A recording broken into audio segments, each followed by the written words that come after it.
স্বাগত ডিবিসি নিউজের শুক্র ও শনিবারের আয়োজন প্রযত্ন বাংলাদেশে এবং এই পুরো আয়োজনে আপনাদের সাথে আছি আমি সুলতানা স্বর্ণা। টানা কিছুই চলছে রাজনীতিতে, রাজনৈতিক সংকট, মেরুকরণ, অনিশ্চয়তা সহ নতুন এক রাজনৈতিক মোড়ে দাঁড়িয়ে রয়েছে বর্তমানে বাংলাদেশ। আর এমন প্রেক্ষাপটে আজ আমরা আলোচনা করছি রাজনীতির টানাপোড়েন নিয়ে, যেখানে আমরা কথা বলবো নতুন বনাম পুরনোদের নিয়ে। এবং এই নিয়ে আলোচনা করতে আমাদের সাথে স্টুডিওতে আজ উপস্থিত রয়েছেন বিএনপির জাতীয় নির্বাহী কমিটির সদস্য অ্যাডভোকেট রফিক শিকদার এবং আমাদের সাথে রয়েছেন বাংলাদেশ ছাত্র ইউনিয়নের সাবেক সভাপতি শরীফুজ্জামান শরীফ।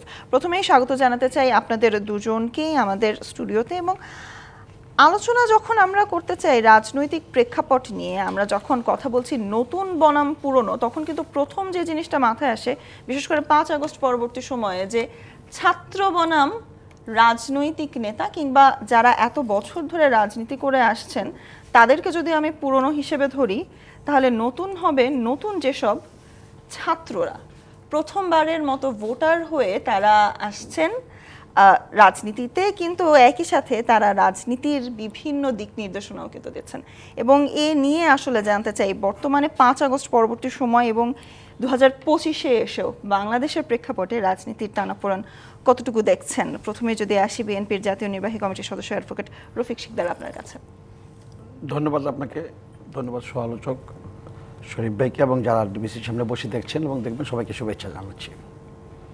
দেখুন, আমি শুরুতে আজকে প্রথম স্মরণ করি যে 25 জানুয়ারি আজ 1975 সালের এই দিনে শেখ মুজিবুর রহমান প্রধানমন্ত্রী শাসিত সরকার থেকে রাষ্ট্রপতি শাসিত সরকারে চতুর্থ সংশোধনের মাধ্যমে পরিবর্তন করে। তাতে করে সমস্ত রাজনৈতিক দল, সকল পত্রপত্রিকা বন্ধ করে দেওয়া হয়। মাত্র 4টি সরকারি পত্রিকা রেখে বাকশাল কায়েমের একটি বাকশাল কায়েম করেছিল। সেদিন সমস্ত রাজনৈতিক দলগুলোর কথা বলা, বাক স্বাধীনতা, তারপরে মিছিল করা, সভা সমাবেশ করা, সকল অধিকার ক্ষুণ্ণ করা হয়েছিল, খর্ব করা হয়েছিল। যদি আপনি জানেন যে সংবিধানের আর্টিকেলের 36, 37, 38, 39-এ সভা সমাবেশ করার প্রত্যেকটা রাজনৈতিক দলের, প্রত্যেকটা মানুষের, নাগরিকের অধিকার আছে।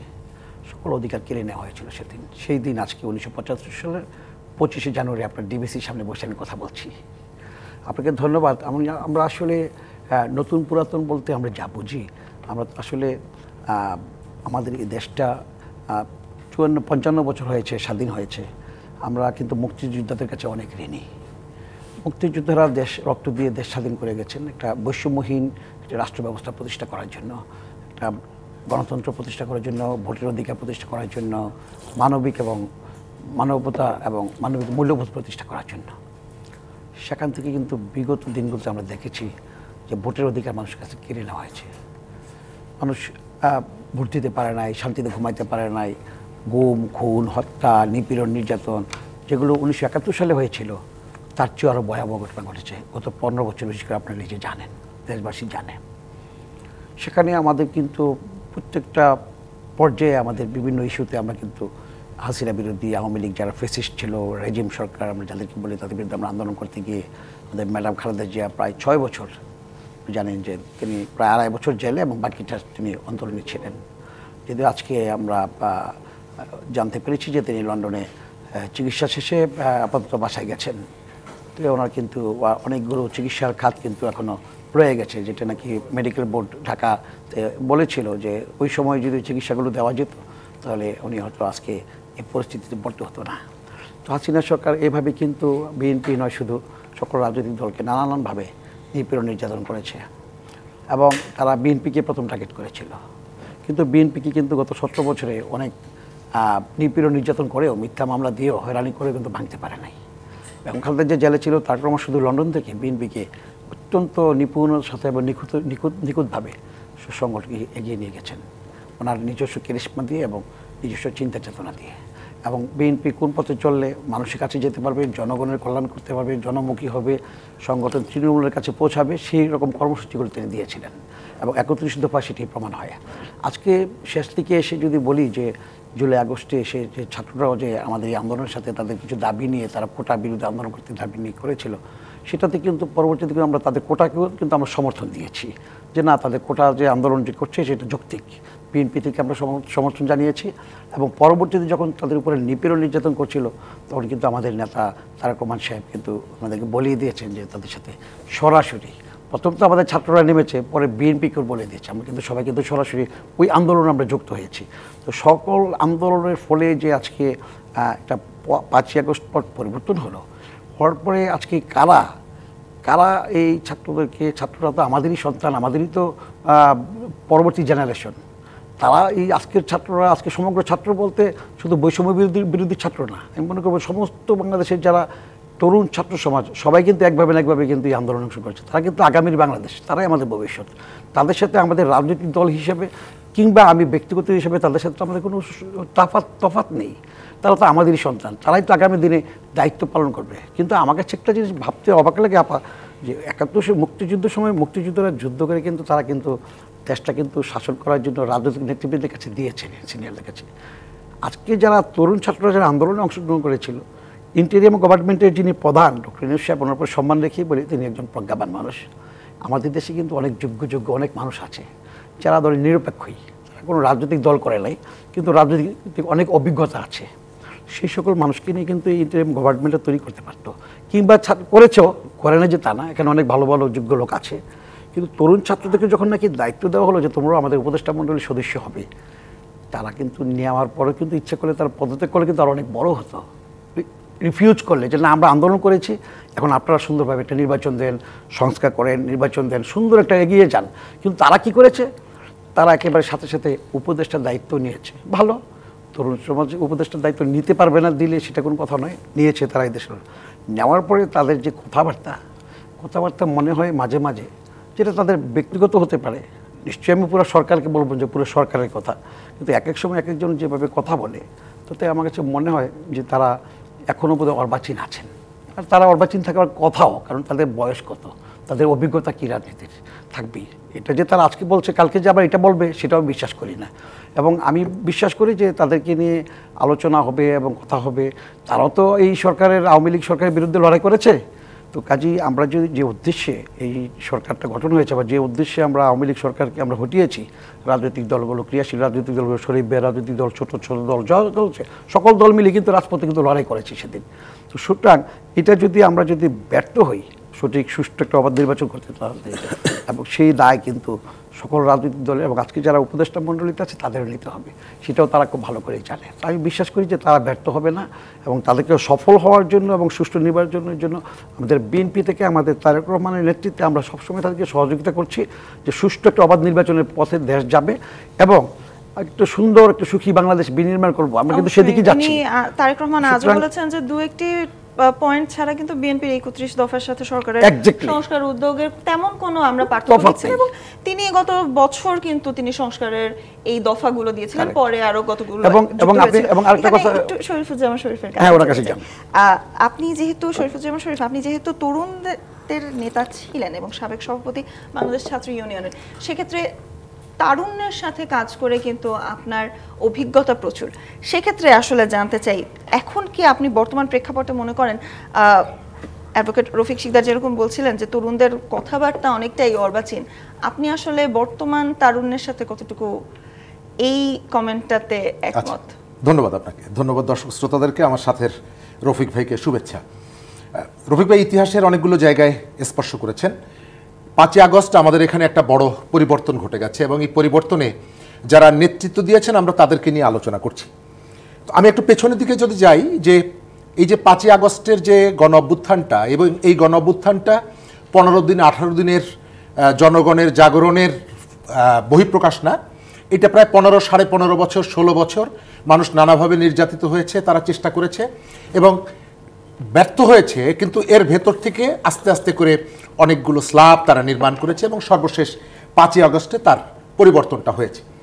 এই 5ই আগস্ট যদি এই পরিবর্তনের উদ্যোগটা ব্যর্থ হতো, আমি মনে করি যে সবার আগে এই যে সমন্বয়ক যাদেরকে নিয়ে আমরা কথা বলছি তাদেরকে ফাঁসির কাস্টে ঝুলতে হতো।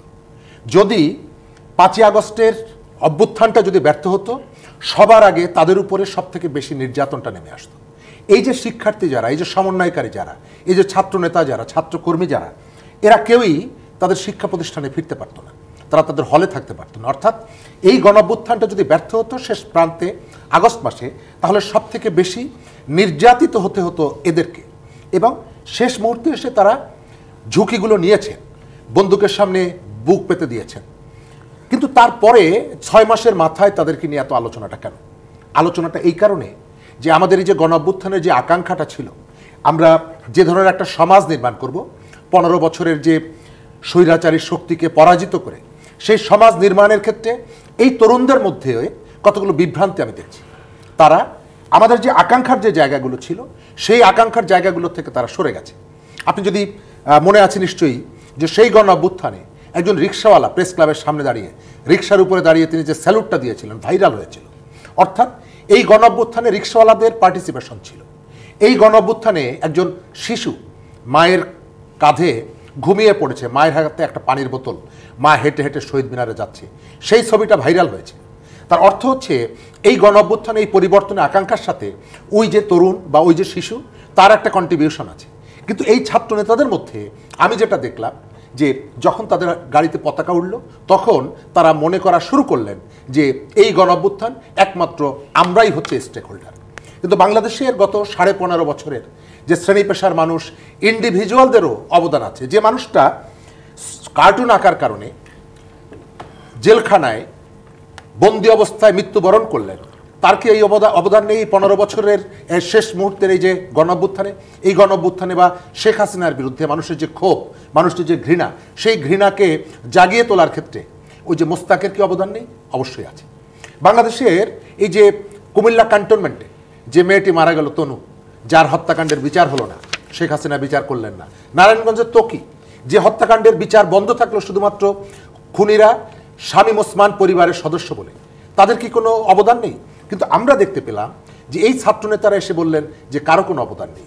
17 বছর আপনারা চেষ্টা করেছেন, পারেননি। কর্মসূচি ঘোষণা করে আপনারা পালিয়ে গেছেন। এই যে কথাবার্তাগুলো, এই কথাবার্তাগুলো নেই কোট আনকোট, এই ধরনের কথা কি আসলে হয়েছে?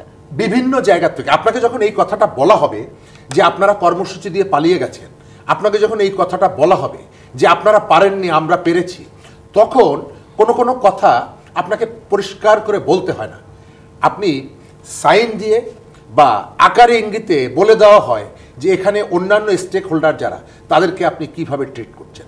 এই যে বক্তব্যগুলো, এই বক্তব্যগুলো এবং এখন যে কথাগুলো আমরা শুনছি যে তরুণরা একদিকে, বৃদ্ধরা একদিকে, আমি এটা কোনোভাবেই সঠিক মনে করি না। কেন মনে করি না জানেন? আমাদের এখানে তরুণরা রাজনৈতিক দল, এটি কিন্তু প্রথম না। ছাত্রদের রাজনৈতিক দল এর আগেও হয়েছে। কারা? নুরুল হক নূরের গণ অধিকার পরিষদ। কিন্তু এখন যারা দল গঠন করছে, এটি আপনি বলতে পারেন যে ক্ষমতার অংশীদার হয়ে, ক্ষমতাসীন হয়ে ছাত্ররা নতুন রাজনৈতিক দল গঠনের উদ্যোগটা এটি প্রথম। এর আগে জাসদ তরুণরা রাজনৈতিক দল গঠন করেছে মুক্তিযুদ্ধের পরে। ওই যে নুরুর কথা বললাম, তরুণরা অনেক সময় রাজনৈতিক দল গঠন করেছে, কিন্তু গাড়ি থেকে পতাকা লাগিয়ে হেলিকপ্টারে করে 300 কম্বল বিতরণ করার ফাঁকে ফাঁকে নিজের দলের প্রচারণার সুযোগটা এর আগে কেউ পায়নি, এরা পেয়েছে। তার মানে নিশ্চয়ই এই না যে এই গণঅভ্যুত্থানে এই শিক্ষার্থীদের যে অংশগ্রহণ, তাদের যে ত্যাগ, তাদের যে স্যাক্রিফাইস, সেটিকে আমরা অস্বীকার করব। আমরা তাদের যে ক্রিটিকটা করি যে জায়গাটায়, সেটি হলো যে গণঅভ্যুত্থানের যে প্রত্যাশা ছিল, আপনার মনে আছে, আপনাদের এইসব জায়গায়ও নিশ্চয়ই অনেকবার আলোচনা হয়েছে, তর্ক হয়েছে। শেখ হাসিনার সাথে আমাদের ডিফারেন্সটা কোথায় ছিল? তিনি বলতেন যে দেশে নির্বাচন হবে, আমি প্রধানমন্ত্রী থাকব, আমার সরকার ক্ষমতায় থাকবে এবং একটা ফেয়ার নির্বাচন হবে। বাংলাদেশের মানুষ সেটি বিশ্বাস করেনি। বাংলাদেশের মানুষ বলেছে কোনো ক্ষমতাসীনদের অধীনে নির্বাচন ফেয়ার হয় না।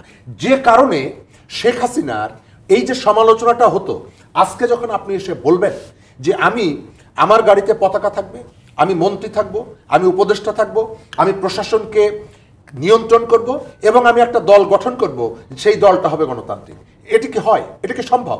শেখ হাসিনার কারণে, যে অবস্থানের কারণে মানুষ শেখ হাসিনার কাছে আস্থা, মানে তার প্রতি আস্থা রাখেনি, ঠিক একই কাজটি আপনি যখন করবেন এবং নির্বাচনে, আমরা যেটা বারবার বলতাম যে এর আগের যে নির্বাচনী ব্যবস্থাটা ছিল, একটা পার্লামেন্ট বহাল রেখে আর একটা পার্লামেন্ট, নির্বাচনী ব্যবস্থায় লেভেল প্লেইং ফিল্ডের যে বক্তব্যটা, এটা খুবই গুরুত্বপূর্ণ। সমস্ত প্রার্থী সমান সুযোগ পাবে কি পাবে না, এটি খুবই গুরুত্বপূর্ণ এবং এর ভেতর থেকে নির্বাচন প্রভাবিত হয়। আমাদের এখানে আপনি যখন দেখবেন যে একটি পার্লামেন্ট বহাল রেখে আর একটা পার্লামেন্টে নির্বাচন হচ্ছে, যেটা আমরা নানা সময় ক্রিটিক করতাম শেখ হাসিনার সময়, যে যখন একটা জায়গায় 4 জন সংসদ সদস্য প্রার্থী, একজন হচ্ছে সিটিং এমপি আর বাকি 3 জন হচ্ছেন সাধারণ, 4 জন যখন একটা কেন্দ্রে যাচ্ছেন, স্বাভাবিকভাবে আমাদের মনস্তত্ত্বটা হচ্ছে এই জায়গাগুলোকে আমরা একটু সমীহ করার চেষ্টা করি। ওই এমপি সাহেব যখন যাচ্ছেন তখন কিন্তু প্রশাসনের কাছ থেকে হিউম্যান সাইকোলজির কারণে তিনি কিন্তু একটু বাড়তি মানে একটু বাড়তি কতগুলো শ্রদ্ধার জায়গাটা সুযোগটা পাচ্ছেন। তো এখানেও যদি আপনি পাওয়ারে থেকে একটা রাজনৈতিক দল গঠন করেন এবং সেই দলটাকে নির্বাচনের দিকে নিয়ে যান, বিএনপি যেটি বলেছে আমি এটিকে খুবই যৌক্তিক মনে করি। এটি পাবলিকের পারসেপশনটা এরকম, যখন আপনি ক্ষমতায় থেকে কিন্তু বিএনপির প্রতি যে তাদের যে আক্রমণের যে জায়গাটা, এই আক্রমণটা আমাদের কাছে কাঙ্ক্ষিত ছিল না। মাত্র 6 মাস আগে বিএনপি নয়, বিভিন্ন রাজনৈতিক দলের প্রতি কিন্তু তারা আক্রমণ করছেন এবং বিএনপির কথার সাথে তারা শেখ হাসিনার সরকারেরও মিল পাচ্ছেন, এমনও কিন্তু অভিযোগ করেছেন উপদেষ্টা নাহিদ। আমরা ছোট্ট একটি বিরতি নিব, বিরতির পরে আবারও আলোচনায় ফিরে আসছি। প্রজন্ম বাংলাদেশের সময় হলো একটি বিরতির, সাথেই থাকুন।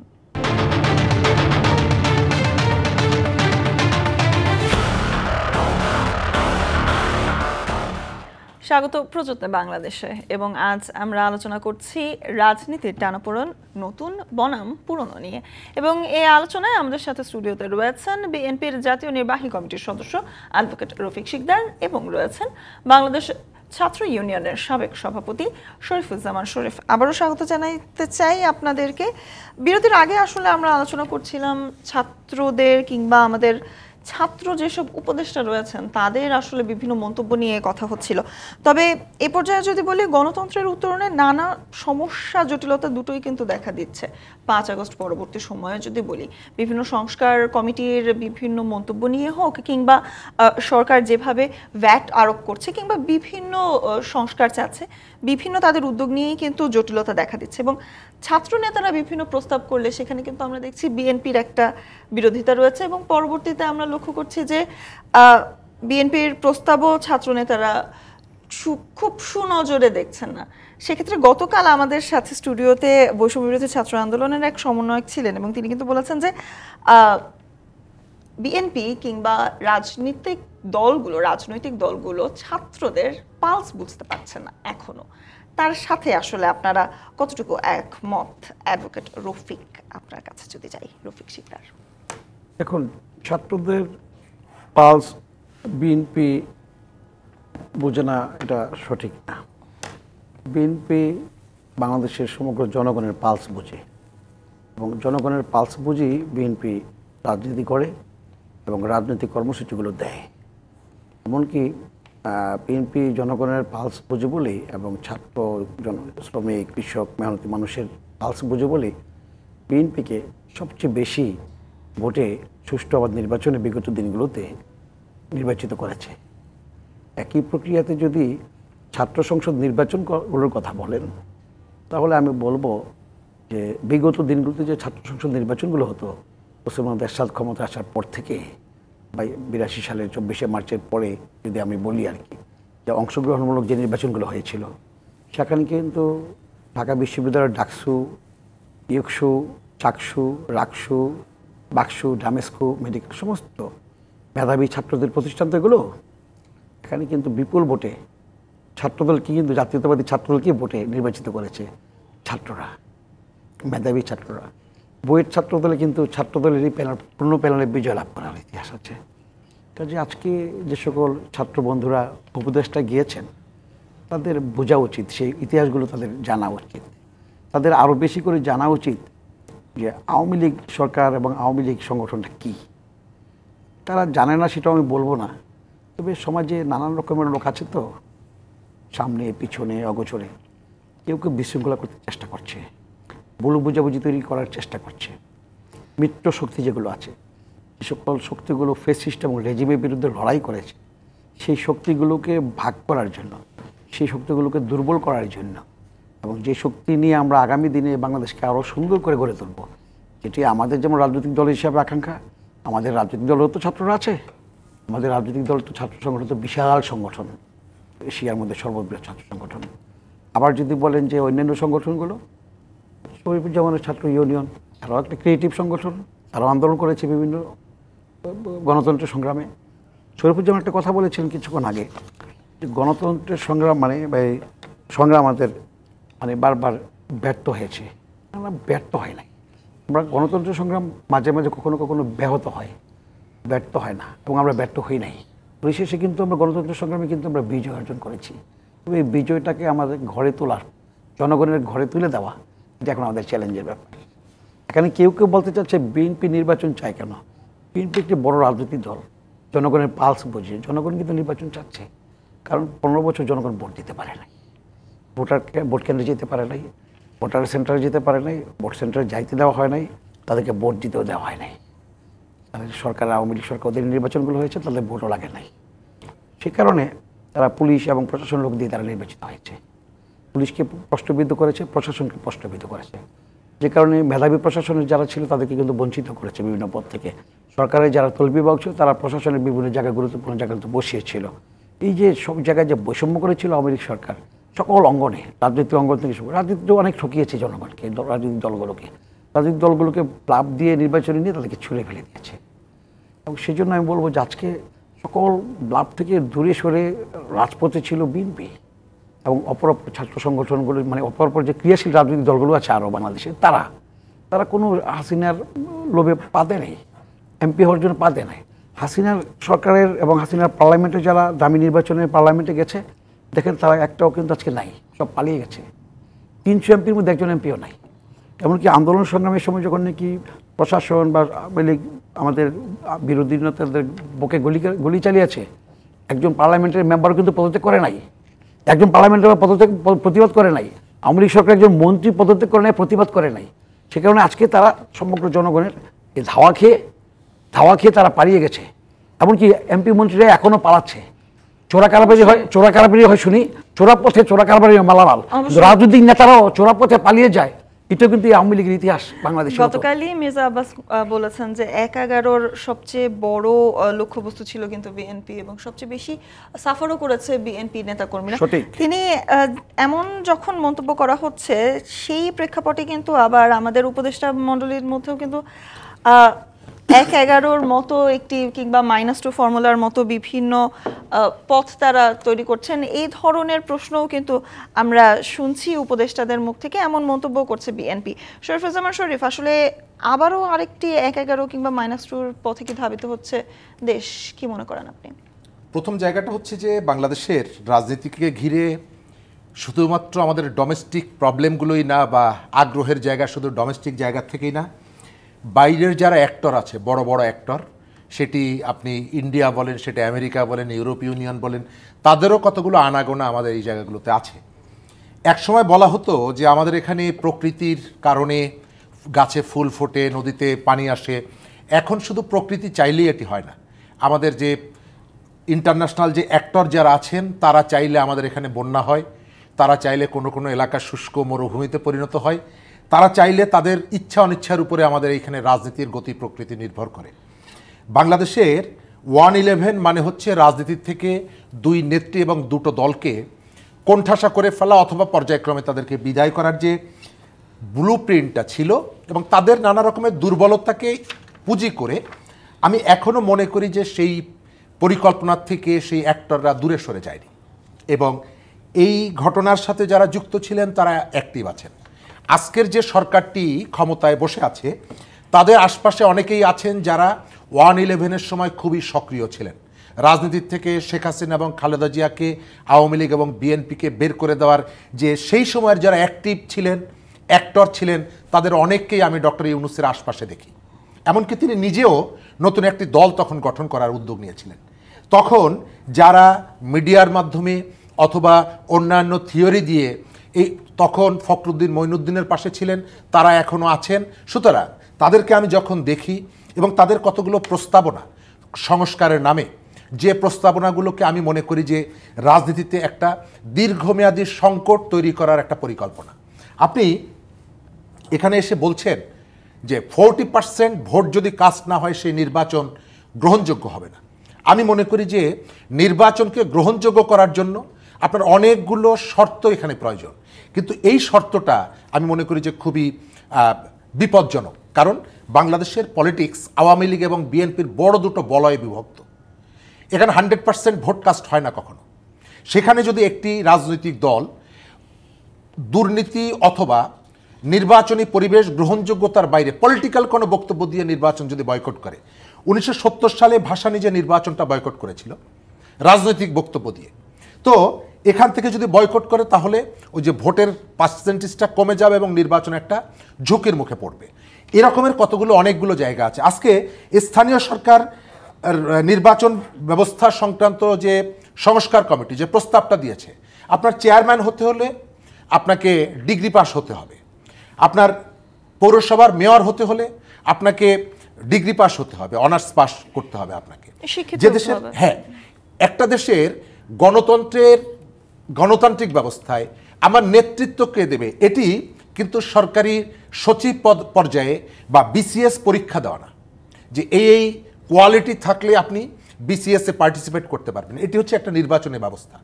আপনি এখানে রাষ্ট্রপতি পার্লামেন্টারি সিস্টেমে এমপিদের ভোটে নির্বাচিত হবে, কিন্তু আপনি এখানে এসে বলছেন চেয়ারম্যান নির্বাচিত হবে মেম্বারদের ভোটের মধ্য দিয়ে। তাহলে কি হবে জানেন? আমাদের যে হর্স ট্রেডিংগুলো আছে নির্বাচন ব্যবস্থাকে কেন্দ্র করে, আমাদের নির্বাচন ব্যবস্থাটা গাবতলির পশুর হাট হয়ে যাবে। একজন মেম্বারকে একটা ইউনিয়নের 15 জন মেম্বারের মধ্যে কাকে বেশি টাকা দিয়ে কিনে নেওয়া যায়, কতজনকে কিনে নেওয়া যায়, এই ঘটনাগুলোর যে প্রভাব প্রতিক্রিয়া কি এটি তারা অনুধাবন করছেন না। দ্বিতীয়ত হচ্ছে আপনি শিক্ষাগত যোগ্যতার কথা বলে সমাজের একটা বিশাল অংশকে, আমি লেখাপড়া করিনি এটি আমার কোনো অপরাধের কিছু না, এটা অনেকগুলো কারণে আমি লেখাপড়া নাও করতে পারি, আমি সার্টিফিকেট নাও পেতে পারি, কিন্তু সেইটার জন্য আপনি দেশের জনপ্রতিনিধি হতে পারবো না। এটি হচ্ছে আপনি গণতান্ত্রিক সিস্টেমের যে বেসিক জায়গা আছে সেই বেসিক জায়গাকে আঘাত করা। বিএনপির সঙ্গে যে দ্বন্দ্বটা, আমি দ্বন্দ্ব দেখি না, আমি দেখি যে নিয়ে বিরতির পরে কথা বলতে চাই। শরীফ, প্রযুক্ত বাংলাদেশের সময় হলো আরেকটি বিরতির সাথেই থাকুন।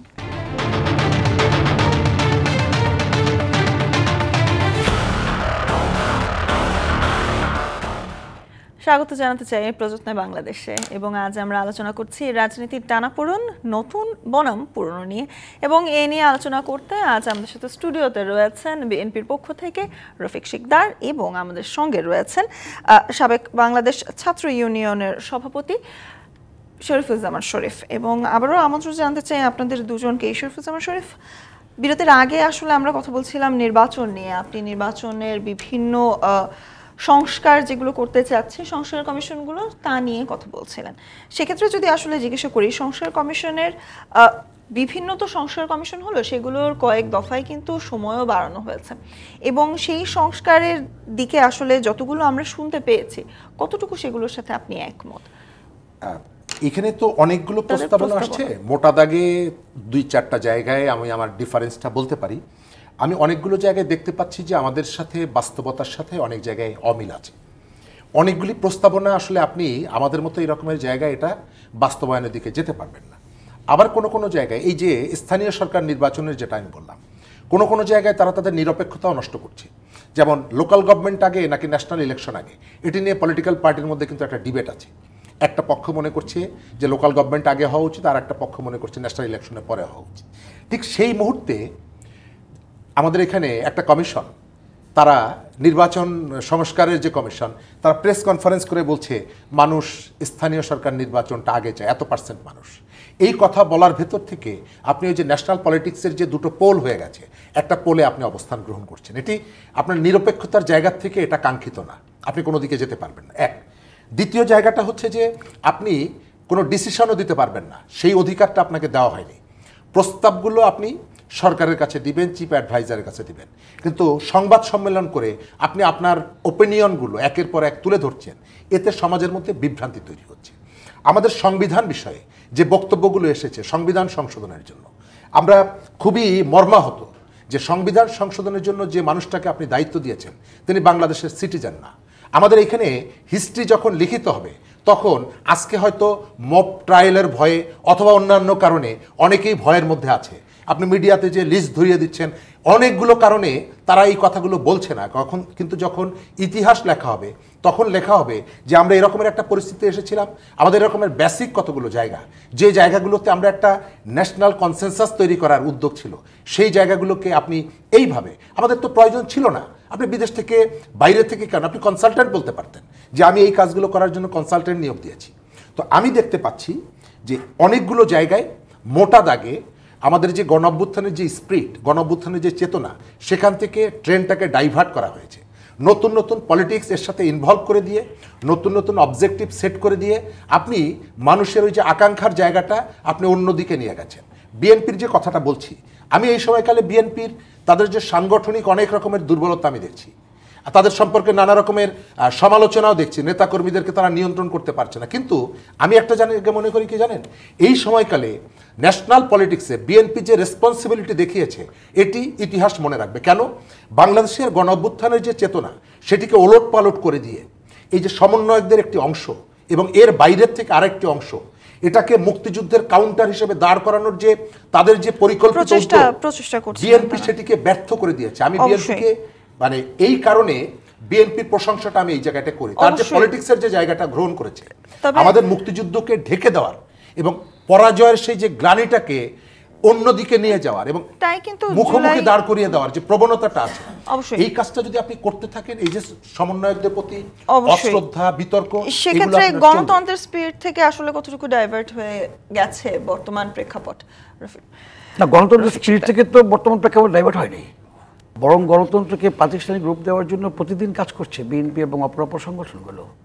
এবং আমি যদি আপনাকে আরও কাছে বলতে চাই যে আপনারা এই যে টেলিভিশনগুলোতে, আপনারা শুধু এই আপনার ডিবিসি না, টেলিভিশনগুলোতে প্রায়ই দেখি যে মূল যে আপনাদের বক্তব্যগুলো থাকে সেগুলো কেন আপনারা যে গত 15 বছর লুটপাট করলো, রাজনৈতিক দল যে মানুষের বিশ্বাসের উপরে, যে আস্থার উপরে, শ্রদ্ধার উপরে যে আঘাত করলো, গণতন্ত্রের প্রতি, মুক্তিযুদ্ধের চেতনার প্রতি যে আঘাত করলো, এবং যারা মুক্তিযুদ্ধের চেতনার কথা বলে 71-এর, সেই রাজনৈতিক দলটি যে সব মুক্তিযুদ্ধের সমস্ত চেতনাকে ম্লান করে দিল, গলাটি হত্যা করলো, তাদের ব্যাপারগুলো আর বেশি করে মিডিয়াগুলো আসে না কেন, প্রশ্নগুলো আসে না কেন? আজকে যারা সমন্বয়ক আছে, সমন্বয়ক কয়েকজন উপদেষ্টা হয়েছে, সেটি যেমন সত্য, তাদের ব্যাপারে আমরা এত লম্বা সময় আলোচনা করতে চাই না, কারণ তারা আমাদেরই সন্তান, এর আগামীর বাংলাদেশ। হ্যাঁ, আমি অবশ্য খুশি হতাম, আমি অবাক বিষয় তাকিয়েছিলাম যেদিন তারা বঙ্গভবনে গেছে শপথ নিতে, সেখানে গিয়ে হয়তোবা এই 2-3জন যারা ছাত্র ছিল তারা হয়তোবা বলবে যে আমাদেরকে সম্মানিত করেছেন, আমরা এত রক্তের ঋণ আমরা শোধ করতে পারবো না, এখনই আমরা এটা তার শপথ নিলাম না। তাতে হতো কি, তারা আরো অনেক বড় হতো। এখন আমাকে চলো, আমাদের কিন্তু রক্তের ঋণ কিন্তু শোধ করার সময় কিন্তু আমাদের এখন শেষ হয়ে যায় না। আমি বিশ্বাস করি United we stand and divided we fall. অবশ্যই আমরা এগিয়ে যাব এবং আমরা দীপ্ত শপথ নিয়ে আমরা গণতন্ত্রকে প্রাতিষ্ঠানিক রূপ দিব, সেটাই আমাদের স্বপ্ন এবং আমরা সেটা বাস্তবায়ন পারবে। সকল অপর রাজনৈতিক সংগঠনগুলোকে নিয়ে রাজনীতির আসলে টানাপোড়েন চলতেই থাকবে এবং নতুন বনাম পুরনোর বর্তমানে যে প্রেক্ষাপট, সেই প্রেক্ষাপটে তর্ক বিতর্ক চলতেই থাকবে। তবে নিয়ে আজ প্রযত্ন বাংলাদেশের আজকের আলোচনা শেষ করছি। ডিবিসির সাথে